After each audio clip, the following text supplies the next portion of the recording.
Bismillahirrahmanirrahim. Assalamualaikum warahmatullahi wabarakatuh. Sahabat muslimah yang dirahmati Allah Subhanahu wa taala. Alhamdulillah kita sudah mendekati ya Ramadan. Tentunya ini adalah bulan yang ditunggu-tunggu bagi umat Islam ya, karena di bulan Ramadan ini begitu banyak kebaikan-kebaikan yang Allah sudah informasikan ya melalui hadisnya, melalui Al-Quran ya. Bahkan tentunya yang paling bersemangat untuk menyambut Ramadan ini sudah dicontohkan adalah para sahabat dan ulama-ulama salafus salih ya. Mereka mempersiapkan sedemikian rupa karena melihat keutamaan-keutamaan yang begitu banyak ya. Dan kita selalu meyakini bahwa umur kita tidak pernah tahu apakah Ramadan yang akan datang Allah masih kasih kesempatan atau Ramadan kali ini Allah masih memberikan kesempatan buat kita, maka doa yang selalu kita panjatkan karena kita merasa masih banyak kekhilafan, ya, kesalahan. Kita ingin kalau Allah udah takdirkan kita meninggal sebelum Ramadan, maka kita berdoa agar Allah menggeser ya, kita masuk Ramadan dulu agar kita ketemu Allah itu dalam keadaan sebaik-baiknya ya. Nah, untuk itulah kita perlu pembekalan ya, bagaimana Ramadan yang akan kita lalui ini betul-betul bisa maksimal ya. Saya izin untuk menayangkan ini dulu ya materinya. Ya.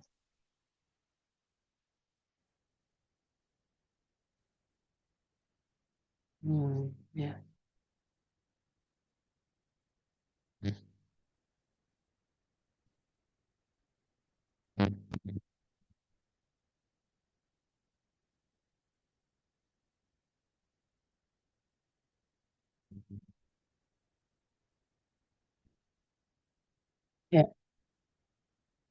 ya, sukses di bulan Ramadan ya. Ini adalah satu upaya kita agar Allah mensukseskan ya Ramadan yang akan kita jalani ya selama sebulan penuh. Nah, sebagaimana kita ketahui bahwa keistimewaan Ramadan, kalau soal Ramadan itu diwajibkan, nah kita sudah paham ya. Yang pertama, diampuni dosa-dosa yang telah lalu. Barang siapa berpuasa di bulan Ramadan, man soma Ramadanan imanan wahtisaban ghufira lahu ma taqaddama min dzambi. Barang siapa berpuasa di bulan Ramadan karena iman dan mengharap pahala, niscaya diampuni dosa-dosanya yang telah lalu. Nah, ini merupakan motivasi dari Allah. Ayo puasa gitu ya.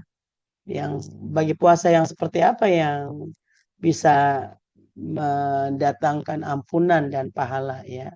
Tentu puasa yang sudah diatur ya dalam Islam. Yang kedua adalah awalnya rahmat. Nah, ini 10 pertama kita akan mendapatkan rahmat. 10 kedua kita akan mendapatkan ampunan. Dan 10 terakhir kita akan dibebaskan dari neraka. Rasulullah SAW bersabda, ia adalah bulan yang awalnya rahmat, pertengahannya ampunan, dan akhirnya adalah pembebasan dari api neraka. Maka dari 10 pertama, 10 kedua, 10 ketiga, kita harus betul-betul mengatur ya supaya fokus kita, tenaga kita itu semakin 10 pertama, 10 kedua. Nah, puncaknya adalah 10 ketiga. Ini pasti apa ya, kekuatan harus lebih dari yang 10 pertama ya. Kesabaran, keteguhan ya, dan waktu ya, pengorbanan itu jauh lebih banyak. Karena itu di penghujung ya. Makanya Allah kasih bonus tuh, bukan hanya itku minanar ya. 10 ketiga itu kan 10 Qiyamul apa Lailatul Qadar ya. Kita akan mendapatkan ada itikaf yang diantaranya itu kita akan mendapatkan satu malam lebih baik daripada 1000 bulan. Jadi dipacu terus tuh sama Allah. Kalau kamu bisa melalui ini, kamu dapat ini. Ayo lanjut, kamu udah berhasil nih. Yang kedua, yang ketiga gitu. Jadi nggak bisa orang ujuk-ujuk di ujungnya aja, nggak bisa. Karena di ujung itu berapa gabungan dari 10 pertama, 10 kedua. Ya, jadi nggak bisa dia langsung. Nah, ini kita coba dengerin ucapannya Ustaz Adi Hidayat ya. Kenapa Ramadan istimewa? Karena ada ampunan Allah yang sangat luar biasa. Kenapa Ramadan istimewa? Karena ada pelipat gandaan pahala. Kenapa Ramadan istimewa? Karena ada peluang untuk menjauhkan dari setan. Dan yang terakhir, Ramadan istimewa karena semua waktu siang dan malam mempercepat terkabulnya doa. Itu yang dijamin di ayat 186 dalam rangkaian ayat Syam dari ayat 183 sampai 187. Ayat 186-nya khusus untuk mempercepat terkabulnya doa. Wa idza sa'alaka 'ibadi 'anni fa inni qarib ujibu da'watad da'i idza da'a. Tafsirnya apa? Hadis Nabi sallallahu alaihi wasallam. 3 golongan yang doanya sulit sekali ditolak. Yang pertama, imam yang adil. Yang kedua adalah orang puasa sampai berbuka, dan ketiga doa orang yang terzalimi. Ya, kita lihat ya hukumannya. Kenapa? Nah, yang kedua, ukuran sukses itu adalah kita meraih ketakwaan yang Allah langsung berikan. Ya ayyuhalladzina amanu kutiba alaikumusiyam kama kutiba alal ladzina min qablikum la'allakum tattaqun. Wahai orang-orang yang beriman, diwajibkan atas kalian berpuasa sebagaimana telah diwajibkan atas orang-orang sebelum kalian agar kalian menjadi orang yang bertakwa. Takwa seperti apa? Para ulama biasa mendefinisikan singkat. Takwa adalah mengerjakan perintah-perintah Allah dan menjauhi segala larangannya. Nah, jadi kalau kita mau simpulkan teman-teman sekalian, 30 hari ini adalah pesantren Ramadan yang Allah siapkan dengan berbagai macam kabar gembira, motivasi ya. Kemudian dilakukannya nggak sendiri tapi rame-rame. Tujuannya adalah Allah sedang mempesantren kilatkan kita selama sebulan agar kita 24 jam full taat dengan Allah. Tujuannya apa? Kita dikarantinakan selama 30 hari, sudah beradaptasi dengan ketaatan, siang malam ya. Semua perintah yang wajib, yang sunnah, keutamaan kita jalankan. Ini nanti akan kita terapkan dalam kehidupan nyata. Yang puasa udah masing-masing, sholat malam sudah masing-masing, bersedekah sudah masing-masing. Mampu kita terapkan selama 11 bulan. Kalau ini adalah predikat ketakwaan karena latihan takwa, taat, maka kalau sampai 11 bulan lalu kita mendapatkan waktu kematian kita, maka ketakwaan itu adalah kunci masuk surga. Ini biar kita pahami. Makanya kita ini sedang diposisikan masuk dalam pesantren Allah. Saya ingin menggambarkan bahwa bulan Ramadan itu kita harus membayangkan bahwa kita sedang menunaikan ibadah haji. Ibadah haji lebih sakral lagi kan dibanding umroh gitu. Umroh aja sudah sakral gitu. Nah, saya baru pulang ya umroh. Kita lihat ya, kita jarang lihat HP, sudah fokus kepada dari hotel ke Masjidil Haram misalnya. Itu ada jarak kita harus jalan. Baru sampai hotel kita tiduran sebentar, udah masuk ibadah lagi. Ketika kita masuk Masjidil Haram, kita sudah daftarnya banyak. Sholat, tahiyatul masjid, baca Al-Quran, zikir, berulang-ulang ya. Ini sebetulnya latihan selama 10 hari atau 9 hari. Kita untuk meninggalkan urusan dunia. Bahkan makan pun kita sudah rutin. Kalau kita di hotel gitu ya. Itu sudah rutin pagi, siang, malam gitu. Hampir boleh dikatakan nggak ada lagi kita nongkrong-nongkrong yang ngemil-ngemil gitu. Karena berpacu dengan waktu gitu. Nah, suasana itu harus kita bawa di bulan Ramadan. Ini bulan berbeda gitu ya. Jadi dimanapun kita berada, suasana ini adalah suasana sedang mendekatkan diri kepada Allah sedekat-dekatnya. Jadi dia tidak boleh bolong-bolong gitu. Disituasikan.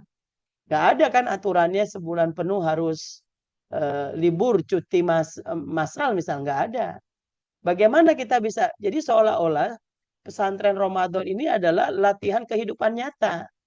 Cuma bedanya perangkatnya banyak di bulan Ramadan. Puasanya barengan, tarawehnya barengan, buka puasanya berbarengan gitu.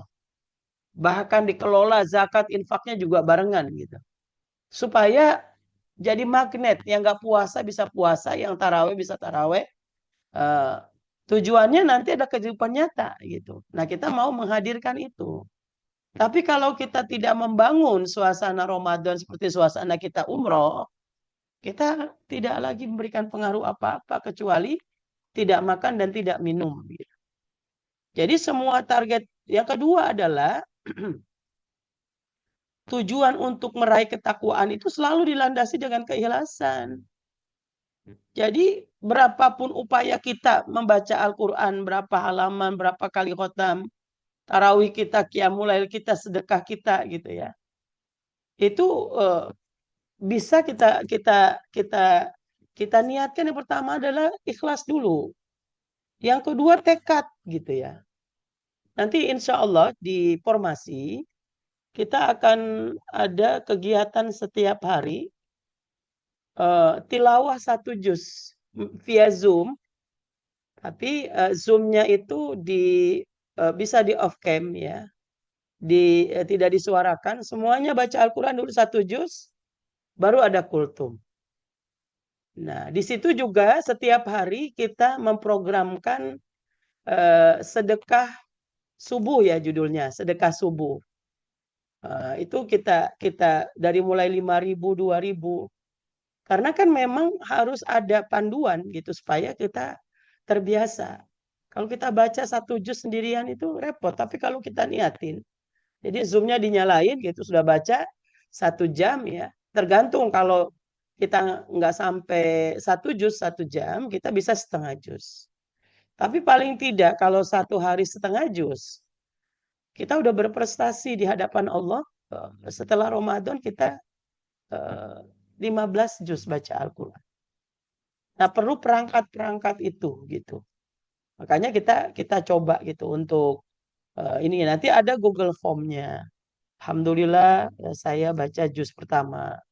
Mau lanjutin juga nggak apa-apa dari tilawah yang sebelumnya. Yang kedua, saya sudah infak hari ini. Karena berinfak di bulan Ramadan, nah nanti dari infak subuh itu baru diakumulasi kita akan transfer ke wakaf produktif untuk duafa Indonesia dan Palestina. Tapi dimulai dengan sedekah subuh, contreng. Nah kita perlu itu untuk membantu administratif. Nanti makanya poin yang berikutnya pentingnya catatan dalam bulan Ramadan. Nah kalau sudah niat ikhlas, tekad yang kuat, sabar, maka tidak lagi target kita itu berlomba-lomba mencepet-cepetan baca Al-Quran supaya saya lebih banyak khotamnya. Padahal bacanya bisa jadi nggak tartil. Atau dia berlomba-lomba bangun sholat tarawih, kemudian melakukan ibadah-ibadah. Tapi dia mencederai, nggak masak, nggak nyuci, ya karena fokus untuk itu. Itu bukan begitu. Jadi niat ikhlas berapapun hasilnya itu adalah amal terbaik kita. Makanya kita harus memahami hakikat tujuan puasa itulah takwa. Bukan kepada angka-angka. Kalau nanti sudah takwa kemudian kita melebihi dari target yang kita rencanakan, itu adalah karunia Allah gitu. Jadi kita lihat. Ramadan itu bukan kompetisi untuk membanggakan berapa kali kita khatam. Ramadan itu bukan untuk membanggakan di mana kita itikaf. Ramadan itu tidak membanggakan berapa kali kita akan bersedekah. Bukan. Ramadan itu kompetisi kita untuk menjemput ampunan. Dan sesungguhnya ampunan itu menyapa kepada hati mereka yang rendah. Allah itu menyapa ampunan kepada mereka yang hatinya merasa hina di hadapan Allah. Allah itu menyapa hati kepada mereka yang hatinya memiliki takaran merasa kurang di dalam ibadahnya. Dan ampunan tidak pernah naik ke tempat hati yang tinggi. Banyak di antara kita ujub dengan hatamnya. Banyak di antara kita ujub dengan nilai sedekahnya. Banyak di antara kita ujub berapa itikafnya. Dan berapa banyak dari kita suka mengatakan dengan sombong. Mungkin saya kelihatannya hari ini hari Lailatul Qadar, alhamdulillah saya di masjid. Rugi sekali mereka yang ada di rumah, tanpa dia mengetahui yang di rumah mungkin sedang sujud menangis untuk menyesali dosa mereka kepada Allah. Dan kita yang di masjid justru tidak bisa menangis karena sombong yang telah kita lakukan dalam ibadah. Ya itu ya, jadi kita pahami itu. Jadi antara di sini kita ngelihat tujuan utama itu adalah ikhlas, tidak sombong, maksimal dalam beribadah. Kalau dari hasil itu semua kita bisa khotam, kita bisa bersedekah ya, dan segala macam hal, itu karunia dari Allah, anugerah dari Allah. Tapi kita harus pahami, bukan itu target kita untuk berlomba-lomba yang kita posting, yang kita publikasikan. Ramadan. Nah, puasa yang seperti apa yang sukses itu? Yang bisa menjauhi perbuatan tercela ya. Kalau untuk puasa tidak makan tidak minum, kita sudah dari sejak kecil itu kita sudah dididik. Tapi perjuangan kita sebetulnya adalah mempuasakan anggota tubuh kita, mempuasakan tangan dari menulis yang buruk, postingan ya, ada unsur ria, ada unsur balas dendam ya, ada unsur nyindir orang ya, pamer ya. Saya selalu mengulang-ulang ya. Bukan nggak boleh kita memoto makanan yang sebelum kita makan. Tempat rekreasi yang kita kunjungi itu nggak apa-apa. Tetapi tempatnya bukan di publik. Tempatnya di dalam grup keluarga kah? Atau di grup yang semuanya pada berangkat kah? Yang grup semuanya pada makan di tempat itu. Tapi kalau sudah ke ranah publik, itu ada yang disebut dengan dosa jariah gitu ya. Karena yang ngelihat postingan kita itu bukan hanya yang nge-like ya atau yang komentar. Itu akan lewat terus di beranda orang gitu. Seluruh dunia gitu ya. Nah, ini yang harus kita jaga ya, mempuasakan gitu. Yang kedua, mempuasakan mata dari memandang yang diharamkan ya. Pandangan nafsu ya yang bukan kepada muhrim ya, mungkin termasuk tangan juga ya, ngechat yang bukan suaminya, yang bukan maksiat, semua maksiat yang terkait dengan tangan ya. Atau pandangan yang sifatnya marah gitu pada anak lah, matanya melotot gitu ya. Kemudian dengan matanya itu merendahkan orang ya, ngenyain orang gitu, membuli orang, itu juga sama. Jadi ini yang paling kita harus jaga gitu. Yang ketiga adalah mempuasakan telinga dari mendengar maksiat. Nyanyian yang ada unsur syiriknya ya. Engkaulah segalanya gitu ya. Itu kan dimanai bahwa ada yang segalanya selain Allah gitu. Banyak hal-hal yang maksiat ya, yang bisa jadi lagu yang kita bunyikan itu adalah lagu-lagu orang yang putus asa gitu ya. Yang ngandung-ngandung dosa lah kita bilang. Atau mendengarkan aib ya. Dari mulai sosial media, kalau aib sosial media dengar dan lihat gitu. Double gitu ya. Nah, ini juga harus kita hindari. Mempuasakan akal pikiran dari pikiran negatif. Kita selalu ngerasa kita nih paling menderita ya, paling bodoh, paling. Jadi kita tidak pernah mensyukuri bahwa Allah tuh memberikan banyak kelebihan di tengah-tengah kekurangan buat kita. Atau menuduh orang gitu ya. Nggak kenal, nggak apa, langsung kita dalam pikiran kita belagu banget, sombong banget gitu. Nah itu ya, mempuasakan hati dari penyakit hati. Gibah, ngerumpi, namimah, suuzon ya. Nah, ini memang diajak dalam hadis banyak banget kita temuin. Bulan Ramadan kita nggak boleh melakukan ini. Latihan. Supaya nanti setelah Ramadan, kebiasaan buruk ini tidak lagi ada pada diri kita. Gitu. Caranya dengan cara apa? Nyibukin ibadah. Ini ibadah yang harus kita lakukan. Ya. Jadi kalau udah kita sibuk dengan target-target ibadah kita, hampir nyaris kita nggak ada waktu Untuk tadi itu ya scroll-scroll sosmed ya. Kita lagi berjibaku punya target tuh, sholat 5 waktu tepat waktu ya. Ramadan kita coba latih gitu. Nanti pasti memberikan bekas luar biasa. Orang yang sholat 5 waktu tepat waktu, dia ada di saf depan. Yang kedua, dia bisa sholat sunnah, rawatib ya. Nah, ini di dalam bulan Ramadan itu ada rawatib, ada duha, qiyamul lail ya. Ini di luar dari tarawih ya. Dia bisa lakukan itu.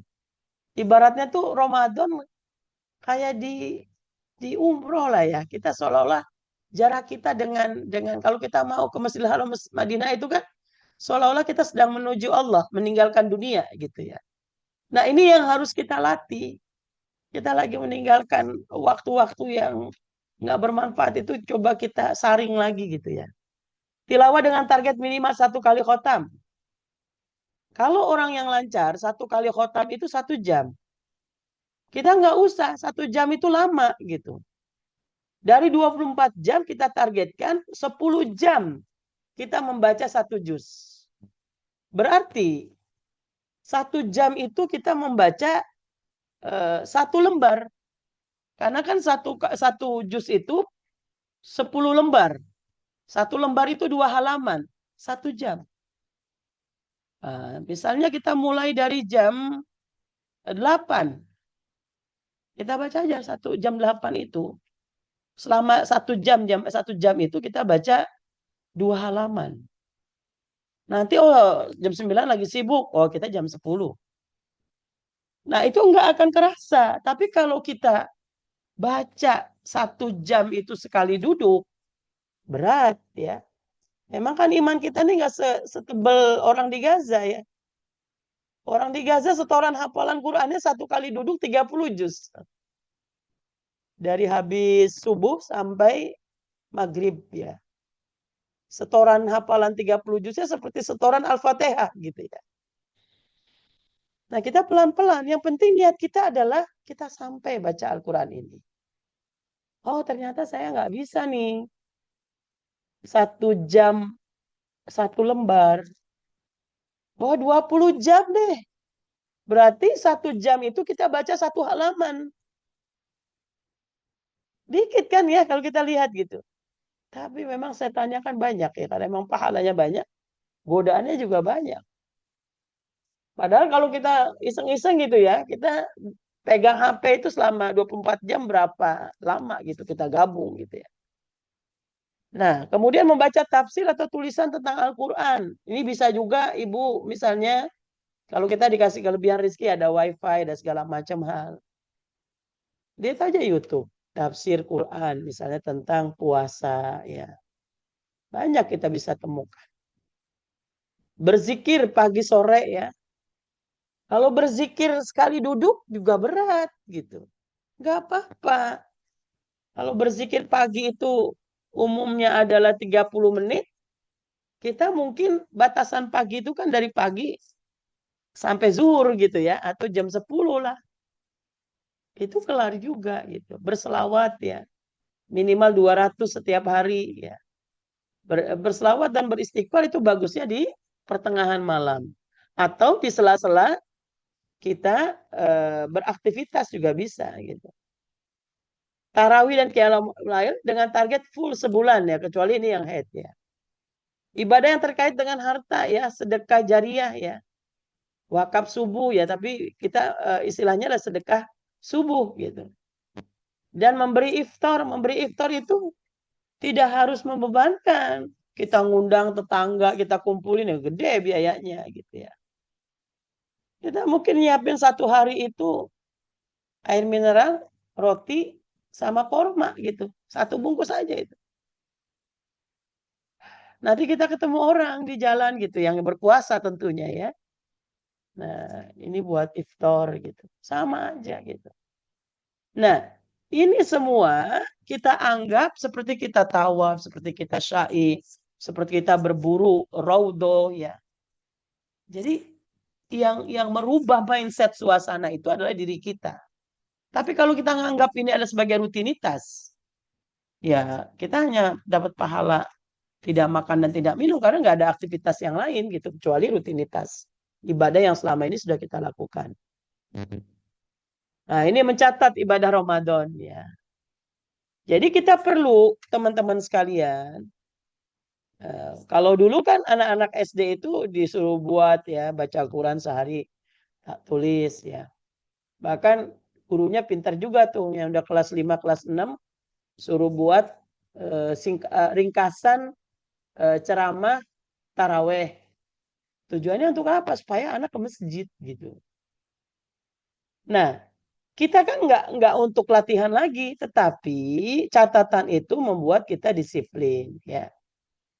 Nah, beli aja buku tulis, pulpen ya. Membuat checklist ibadah harian awal Ramadan tanggal sekian ya. Alhamdulillah kita mulai dari mana nih? Subuh berjamaah. Kalau kita ikut nanti program satu tilawah satu juz via Zoom, sudah tilawah satu juz ya, atau setengah juz kemampuan kita ya.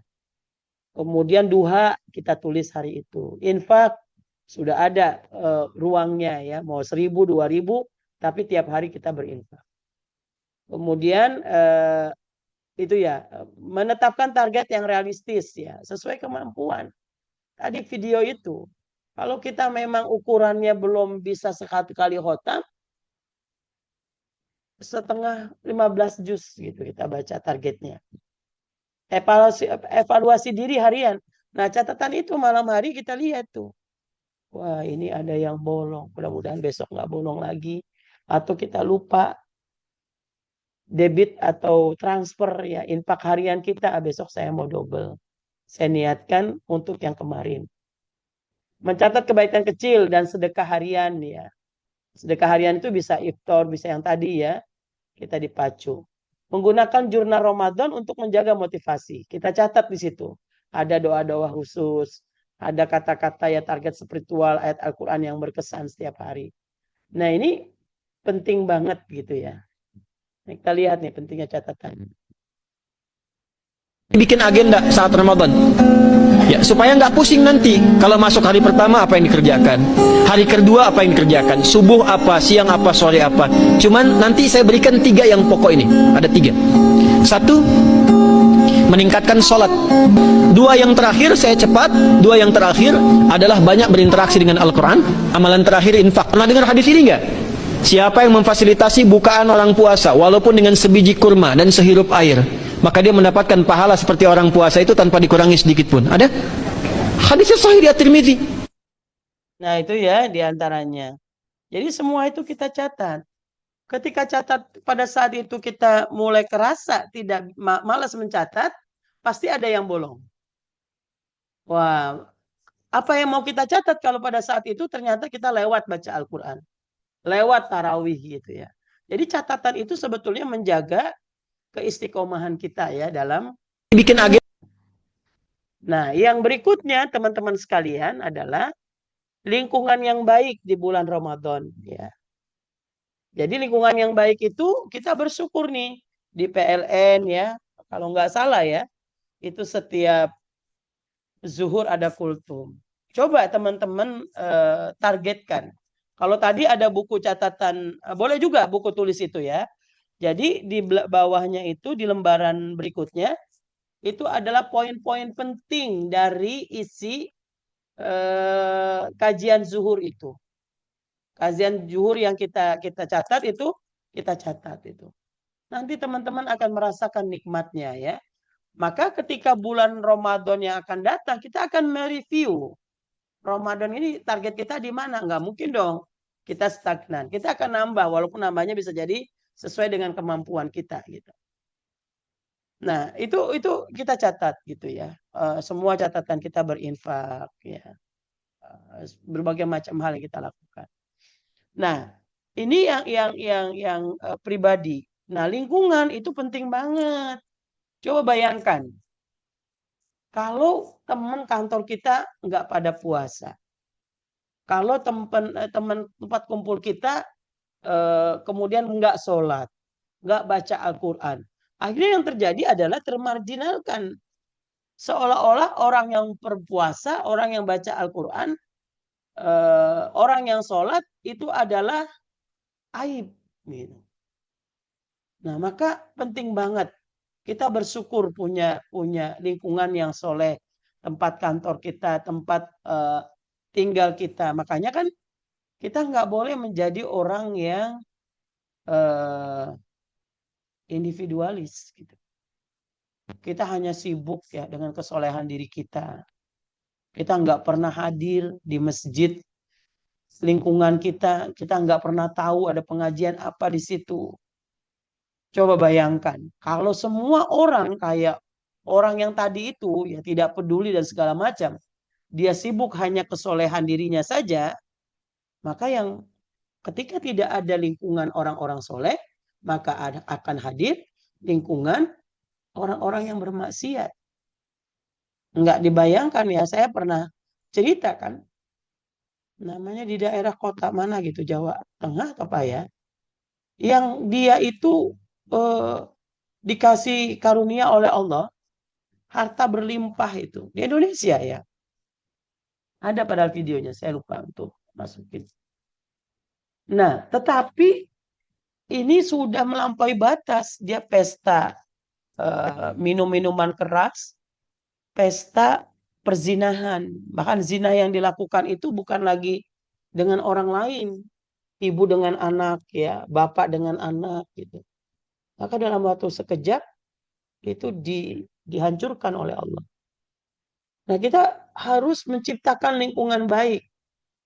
Ya, kita datang ke musola, ya, bawa teh celup, ya. Kemudian kita bawa gula, ya. Mungkin mereka buat nyeduh. Atau kita air mineral, ya. Itu harus kita lakukan bahwa kita adalah bagian daripada lingkungan, gitu. Nah, ini yang harus kita syukuri, ya. Kemudian kita suka ketemu dengan teman-teman, gitu, ya. Bahwa ngelihat, kadang-kadang orang teman kita nggak ngomong tuh. Tapi ngelihat dia di pojokan baca Al-Quran. Nyas saja kita. Orang itu udah baca Al-Quran, saya belum. Gitu. Nah, tadi eh, mantu saya posting ya.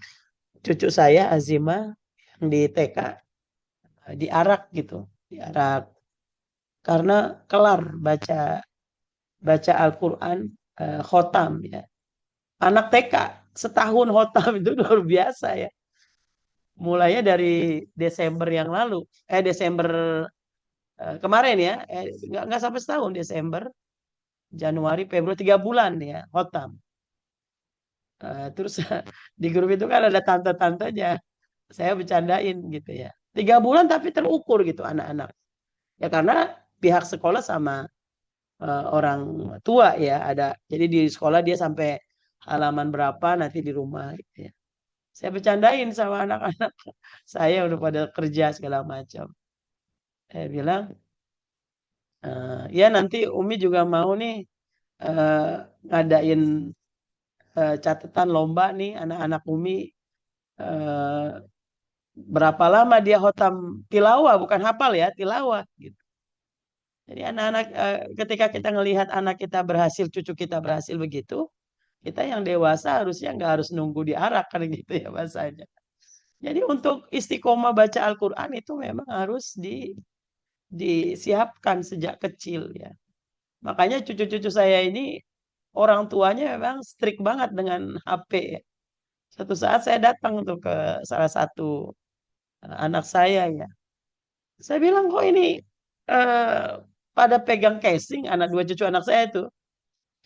Eh, kata ibunya, iya, iya Mi, kata dia. Kalau dia mau lihat HP yang Mi abinya gitu, itu dijadwalin waktunya. Jadi dia udah pada senang kalau megang casing. Main telepon-teleponan, main pencet-pencetan, kalau casing doang gitu. Nah, itu kan memang perjuangan sebagai seorang ibu ya. Sebab kalau anak-anak kita sudah menjadikan kemudahan megang HP, dia makin jauh dengan Al-Quran gitu ya. Nah, kita mau mulai nih supaya kesolehan pribadi kita ini akan Allah tularkan kepada orang tua kita yang belum nikah misalnya ya. kepada anak kita. Kalau kita yang sudah punya cucu kepada cucu kita, ya kita jangan hanya menuntut ya anak cucu kita untuk dekat dengan Al-Quran, tapi kita sendiri nggak jadi teladan gitu. Jadi betapa penting ya kita memiliki lingkungan ya teman yang baik. Nah ini dalam hadis dikatakan ar-rajulu ala dini khalilihi falyanzur ahadukum man yukhalili. Seseorang itu tergantung agama teman dekatnya. Oleh karena itu hendaklah kalian memperhatikan siapa yang jadikan sebagai teman dekat gitu. Saling mengingatkan dalam kebaikan, support system ya. Jadi kalau kita dekat dengan orang-orang soleh, apa ya, tongkrongannya ya, bahasa tubuhnya itu udah ngingetin kita gitu. Tapi kalau kita bertemu punya teman yang maaf ya, hobi pamer, ya kita akan ketularan. Hobi ngutang ya akan ketularan. Hobi gaya hidup ya. Pada dasarnya uangnya nggak ada tapi pinjam sana pinjam sini. Yang penting bisa bergaya gitu ya. Nah kita bersyukur ada setiap hari kita usahakan sholat berjamaah di masjid. Mau nggak mau kita ketemu, kita menyapa ya. Di bagian mana, di lantai berapa, itu sebagai mukodimah gitu. Nanti ketemu lagi. Akhirnya selama sebulan kita punya orang yang sama-sama membersamai di masjid gitu. Nah, ini menjadi pengingat gitu ya. Saya sering banget ya kalau ya karena mungkin saya ngurusin Palestina ya. Jadi kalau melihat kerja-kerja teman-teman di seluruh negara gitu ya, bagaimana dia berjuang mengajak orang kepada dakwah, kepada kebaikan. Kita mengukur diri kita. Begitu juga ibadah. Orang-orang di Gaza itu luar biasa ya. Di tengah gempuran, kelaparan ya. Mereka terus membaca Al-Quran ya. Nah, makanya bulan Ramadan ini momentum kita untuk bisa jatuh cinta terhadap Al-Quran. Jadi baca dulu aja, nggak mesti harus nunggu paham. Baca lagi, ada waktu baca lagi. Nah, untuk menuju itu semua, silakan ibu-ibu buat kreativitas. Mana nih Quran yang nyaman, yang kita bawa, yang tidak berat, hurufnya besar-besar. Yang penting kita merasa suka membaca Al-Quran ya. Nanti kalau sudah jatuh cinta, itu bisa lebih dari waktu yang kita targetkan. Gitu. Yang kedua, menciptakan lingkungan kondusif. Coba bayangin deh. Teman-teman udah punya program nih. Kita ketemu di kantor, orangnya nggak demen ibadah. Ketemu di grup, orangnya nggak demen ibadah. Mau nggak mau, kita perjuangan luar biasa. Tapi kalau di lingkungannya kondusif, itu membuat kita tentram. Apalagi ibadah yang kita lakukan nggak perlu dipublikasikan gitu. Ada waktu gitu ya. Mengajak pada amalan sedekah ya.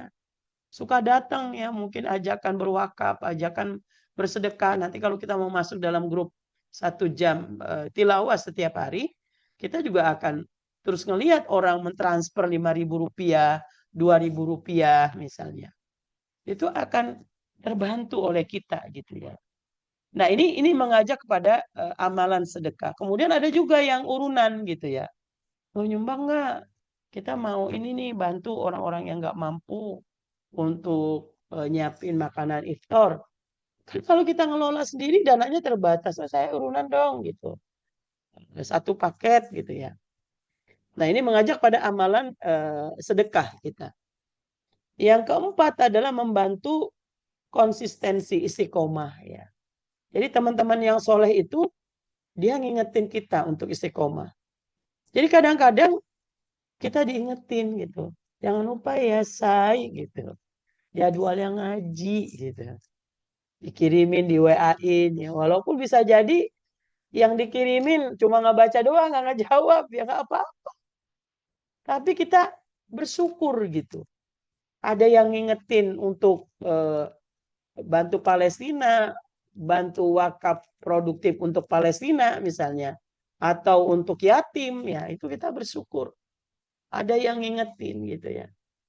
Nah yang kelima adalah saling mendoakan ya. Jangan dikira ini doa orang yang tadi tuh.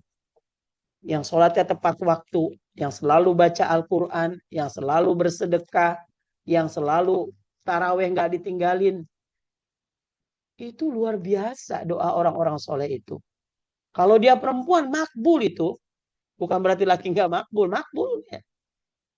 Kan kisah pernah saya ulang ya bahwa Imam Bukhari itu aslinya dia buta, ya.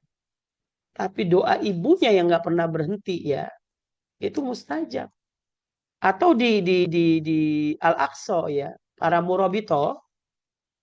Murabito itu bahasa kita begini, jamaah majlis taklim ibu-ibu yang selalu menjaga Masjidil Aqsa di garda terdepan. Jadi kalau ada serombongan Israel, ekstremis Yahudi ya, mereka mulai melawan dengan tilawah di situ, sholat di situ, atau buat pagar ya supaya mereka nggak pada masuk gitu.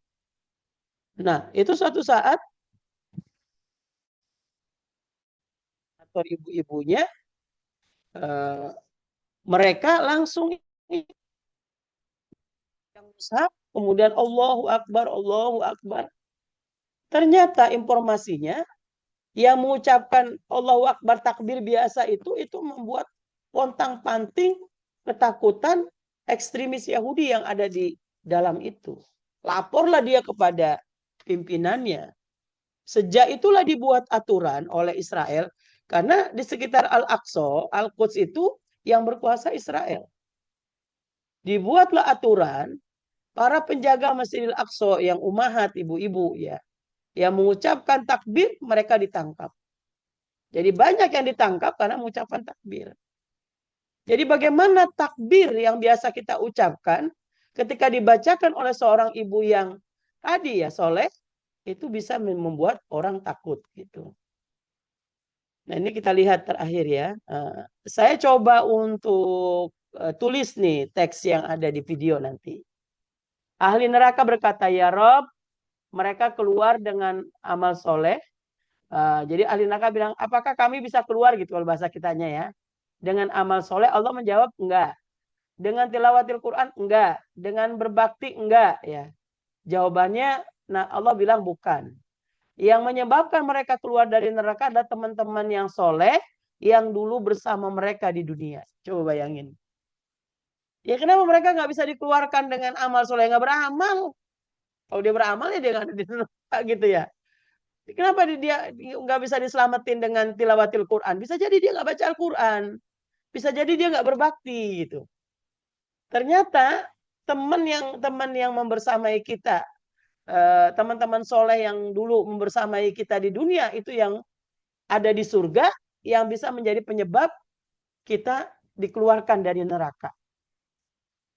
Luar biasa gitu ya. Jadi kita ucapin terima kasih nih pada para pengelola taklim gitu ya. Mungkin kalau nggak ada flyer, nggak ada yang ngingetin ya, nggak ada yang jalan pengajian ini gitu. Maka ketika mereka keluar dari neraka dengan syafaat teman yang soleh menuju surga, ahlu neraka menyuruh mereka berkata, maka aku tidak punya pemberi satu syafaat pun, tidak pula teman akrab. Kalau ini orang-orang yang belum keluar ya karena nggak punya teman, dia nggak masih di neraka. Kalaulah kami kembali lagi ke dunia, maka kami akan beriman ya. Ini Asy-Syu'ara ayat 100 sampai 103 ya, tambahan oleh salah. Jadi semuanya pada menyesal. Ternyata yang membuat saya masuk surga itu adalah keimanan saya, ketaatan saya sama Allah. Balikin lagi dong saya ke dunia, saya mau ngaji, saya mau menutup aurat, saya mau berzakat, berinfak, berwakaf gitu.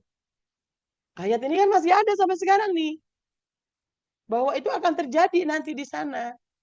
Disinilah kunci pentingnya teman yang soleh. Persahabatan itu pilihan. Sekarang kamu di rumah ya kata yang di video ini. Tidak dipaksa memilih bapak atau ibu atau saudaramu. Bahkan Allah tidak memaksamu. Kita nggak dipaksa kan memang sudah itu melekat kita satu darah gitu ya. Tetapi dengan pilihanmu lah memilih yang menjadi sahabatmu. Tapi kalau untuk teman itu pilihan. Maka teman akrab pada hari ini sebagian yang lain menjadi musuh kecuali yang bertakwa ya. Jadi betapa pentingnya kita punya grup-grup yang soleh, teman-teman yang soleh, yang ngingetin kita ya. Karena kita sama-sama soleh, diingetin dengan bahasa apapun nyambung, enggak tersinggung gitu ya. Karena orang yang soleh ketika memberikan masukan kepada temannya itu tidak dipublikasikan. Kalau bisa enggak diingetin, dia sadar, itu lebih baik. Kan dalam hadis itu kan diceritain ya, kalau anak usia 10 tahun enggak sholat, pukul. Pukul yang tidak mencederai, yang menyadarkan dia bahwa kamu ini ninggalin perintah yang diwajibkan oleh Allah. Tapi ulama yang lain mengatakan, kalau tanpa pukulan si anak itu cepat sadar, itu lebih baik gitu. Jadi nggak selalu ngingetin teman-teman kita yang berada di jalan yang salah itu dengan lisan ya, kadang-kadang dengan doa, dengan bahasa tubuh kita, dengan mengajak dia mengikuti kajian-kajian yang pas buat dia. Mungkin muter-muter dulu gitu baru dapat. Ini videonya kita lihat. فيقول أهل النار يا رب